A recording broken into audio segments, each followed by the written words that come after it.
March 22nd. Worship begins in holy expectancy, it ends in holy obedience. Richard J. Foster.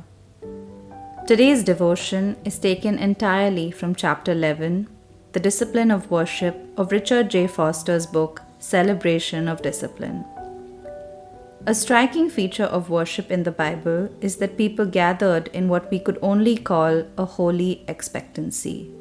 They believed they would actually hear the voice of God. When Moses went into the tabernacle, he knew he was entering the presence of God. The same was true of the early church. It was not surprising to them that the building in which they met shook with the power of God. When some dropped dead and others were raised from the dead by the word of the Lord, the people knew that God was in their midst. As those early believers gathered, they were keenly aware that the veil had been ripped in two, and, like Moses and Aaron, they were entering the Holy of Holies. No intermediaries were needed. They were coming into the awful, glorious, gracious presence of the living God. They gathered with anticipation, knowing that Christ was present among them and would teach them and touch them with his living power.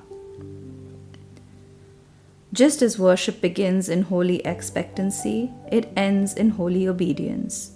If worship does not propel us into greater obedience, it has not been worship. To stand before the Holy One of eternity is to change. Resentments cannot be held with the same tenacity when we enter his gracious light. As Jesus says, we need to leave our gift at the altar and go set the matter straight. In worship, an increased power steals its way into the heart sanctuary, and increased compassion grows in the soul. To worship is to change. Holy obedience saves worship from becoming an opiate, an escape from the pressing needs of modern life. Worship enables us to hear the call to service clearly so that we respond, "Here am I, send me."